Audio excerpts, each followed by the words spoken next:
सोन प्यारी के दो बेटे थे, शेखू और लेखू। दोनों अभी बहुत छोटे थे। सोन प्यारी मेहनत कर बेटों का पेट पाल रही थी। एक बार सोन प्यारी बहुत बीमार हो गई। उसका काम पर जाना बंद हो गया।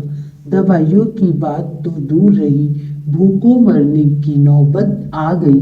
शेखू और लेखू पर जिम्मेदारी आ गई। शेखू को भूख से अधिक माँ की चिंता थी। वह चाहता था कि उसे कहीं से कुछ रुपए उधार मिल जाए तो वह माँ का इलाज करवा ले, पर उसे किसी ने एक फूटी कौड़ी भी उधार नहीं दी। वह बहुत परेशान था कि आखिर क्या करे। शेखू से माँ की हालत देखी नहीं जा रही थी। उधर लेखू का भूख के मारे बुरा हाल था। माँ का शरीर तबे की तरह तप रहा था। तेज बुखार में वह उलझुल बड़बड़ा रही थी। वह दौड़कर पड़ोसी रम्मत चाचा के घर गया। वहां जाकर दुखी मन से उसने कहा, चाचा, घर चलकर देखो, माँ की हालत ठीक नहीं है। रम्मत चाचा तुरंत दौड़कर शेखू के घर आए। बोले, बेटे, तेज बुखार है, ठंडे पानी की पट्टियां सिर पर रखो, फिर किसी डॉक्टर को दिखाओ। दोनों भाइयों ने मिलकर ठंडे पानी की पट्टियां चढ़ाईं। बुखार तनिक हल्का हुआ तो माँ को होश आ गया। दोनों बेटे माँ से चिपटकर रोने लगे। उन्हें धीरज बंधाती माँ अपनी बेबसी पर रो रही थी। आखिर शेखू ने कहा, माँ, चिंता मत करो, मैं मेहनत मजदूरी करूंगा और तुम्हारा इलाज करवाऊंगा। हिम्मत जुटाते हुए सोन प्यारी बोली, नहीं बेटे, तुम अभी बहुत छोटे हो, तुम्हें कौन काम देगा। शेखू ने हट करते हुए कहा, नहीं माँ, जब तक तुम ठीक नहीं हो जाती घर पर रहकर आराम करोगी। मैं कमाऊंगा और तुम्हारा इलाज करवाऊंगा। बेटी की बात सुनकर माँ की आंखों में पानी भर आया। वह जानती थी कि शेखू की अभी उम्र ही क्या है, उसे कौन काम देगा। मन ही मन भगवान को याद कर वह बुदबुदाई, भगवान, मेरे बच्चों की रक्षा करना। घर में थोड़ा सा आटा था, इतना नहीं कि उसकी रोटियां बन सकी। शेखू ने आटा पानी में घोला और उसे पका लिया। उसे लेखू को खिलाया और समझाते हुए कहा, लेखू, मैं काम की तलाश में जा रहा हूँ, शाम को लौटकर तुम्हें खाना खिलाऊंगा। तब तक तुम माँ के पास ही रहना। यदि बुखार तेज हो जाए तो पानी की पट्टियां सिर पर रख देना। शेखू सुखबीर बड़ई के कारखाने पर गया। माँ की बीमारी की बात बताकर उसने काम मांगा। सुखबीर बोला, बेटे, तुम अभी बहुत छोटे हो, मेरे पास तुम्हारे लायक कोई काम नहीं है। हाँ, तुम कुछ रुपए ले जाओ और अपनी माँ का इलाज करवा लो। शेखू ने कहा, बड़े दादा, मुझे मजदूरी चाहिए, भीख नहीं। भीख से काम कैसे चलेगा, मेहनत तो करनी ही होगी। उसकी बात सुनकर सुखबीर बहुत प्रसन्न हुआ।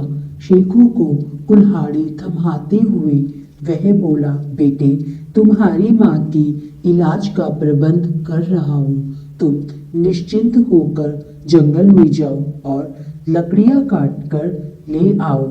उसने बड़े दादा को धन्यवाद दिया और जंगल की ओर चल पड़ा। सही पेड़ की तलाश में वह इधर उधर घूम रहा था। चारों ओर हरे भरे पेड़ नजर आ रहे थे। वह चाहता था कि कोई सूखा पेड़ मिल जाए तो उसे काटा जाए। आखिर दूर जाकर उसे एक सूखा पेड़ मिला। उसी पेड़ को काटना तय किया। उस पेड़ पर एक यक्ष रहता था। सबको इस बात का पता था, इसलिए उस पेड़ को कोई नहीं काटता था, पर शेखू को यह मालूम नहीं था। उसने पेड़ को काटना शुरू कर दिया। ठक ठक की आवाज सुनकर यक्ष ने इधर उधर देखा। उसने पाया कि एक छोटा सा लड़का पेड़ पर कुल्हाड़ी चला रहा है। उसे बहुत क्रोध आया, पर छोटा बच्चा जानकर यक्ष ने उसे समझाना ही ठीक समझा। यक्ष बोला, बालक, यह पेड़ मेरा है, तुम इसे मत काटो। आवाज सुनकर शेखू चौंका। इधर उधर देखा, पर कोई भी दिखाई नहीं दिया। उसने इसे मन का भ्रम मानकर फिर अपना काम शुरू कर दिया। कुल्हाड़ी का वार करते ही फिर वही आवाज गूंजी। सुना नहीं तुमने मैं क्या कह रहा हूँ? शेखू ने फिर इधर उधर देखा, पर कहीं कुछ भी नजर नहीं आ रहा था। जिधर से आवाज आ रही थी उधर मुंह करके वह जोर से बोला, मैं उस आदमी की बात नहीं मानता जो छिपकर बोलते हैं। तुम्हें जोर से कहना है, सामने आकर कहो। यक्ष उसे आसानी से सबक सिखा सकता था, पर बालक की हिम्मत पर उसे आश्चर्य हुआ। यक्ष ने उसके सामने आने का निश्चय किया। वह पेड़ से उतरा और उसके पास गया। उसने अपना परिचय देते हुए कहा, मैं यक्ष हूँ, इस पेड़ पर रहता हूँ। तुम यह पेड़ मत काटो, कोई दूसरा पेड़ काट लो। शेखू ने उससे विनम्रता पूर्वक कहा, यह सच है कि आप यहाँ रहते हैं, पर मेरी विनती है कि आप इस पेड़ को छोड़कर किसी अन्य पेड़ पर चले जाएं। मैं किसी अन्य पेड़ पर क्यों चला जाऊं? तुम क्यों नहीं दूसरा पेड़ काट लेते? यक्ष ने पूछा। अन्य पेड़ हरे भरे हैं, यह पेड़ सूखा है, इसलिए आप यह पेड़ मेरे लिए छोड़ दें। शेखू ने कहा। यक्ष शेखू की बात से संतुष्ट था, फिर भी वह उसे दूसरा पेड़ काटने के लिए समझाता रहा, पर शेखू नहीं माना। वह बोला, हरा भरा पेड़ काटना पाप है, जबकि सूखा पेड़ मरे हुए की तरह होता है। अब आप ही बताओ यक्ष जी, मैं यह पाप कैसे कर सकता हूँ? छोटे से बालक की समझदारी और दृढ़ता से यक्ष बहुत प्रभावित हुआ। उसने कहा, बेटे, तुम बहुत छोटे हो, तुम्हारी इतनी उम्र नहीं है कि तुम लकड़ी काटने जैसा कठिन काम करो। यह कुछ भी मुश्किल नहीं है। घर में मेरी माँ बीमार है, वह मौत से लड़ रही है। मुझे लकड़ियाँ काटकर बड़े दादा से मजदूरी लेनी है ताकि माँ का इलाज करवा सकूं। प्रार्थना है कि आप मुझे मेरा काम करने दें। शेखू बोला।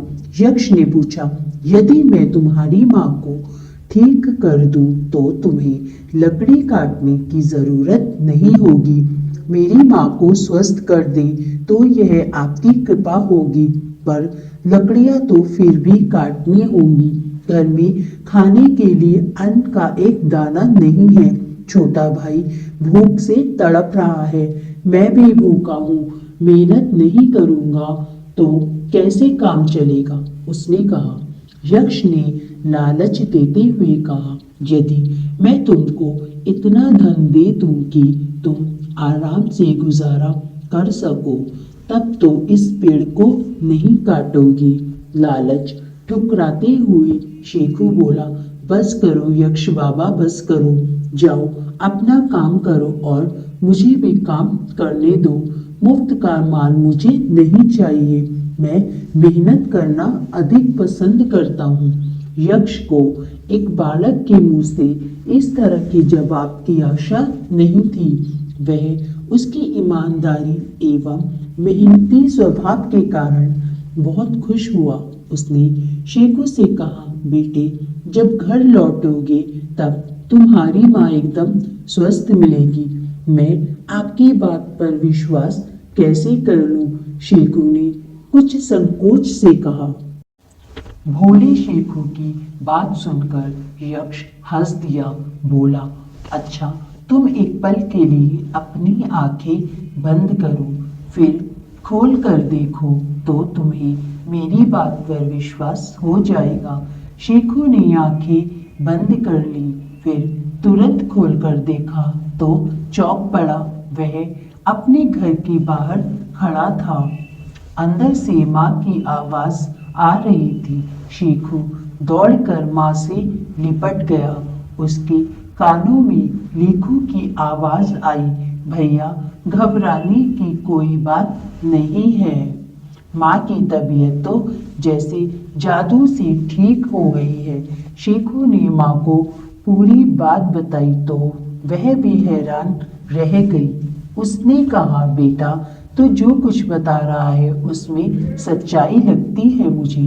कुछ देर पहले तक मुझे तेज बुखार था, लेकिन फिर जैसे जादू हो गया। बुखार और दर्द जाते रहे।